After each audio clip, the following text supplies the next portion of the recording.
بسم الله الرحمن الرحيم والتين والزيتون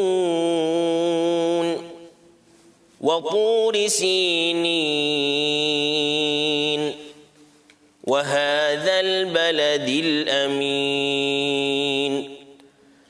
لقد خلقنا الإنسان في أحسن تقويم ثم رددناه أسفل سافلين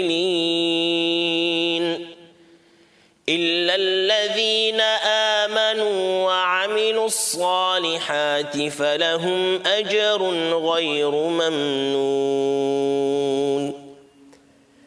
فما يكذبك بعد بالدين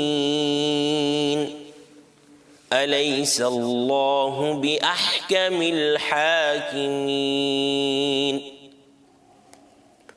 صدق الله العظيم.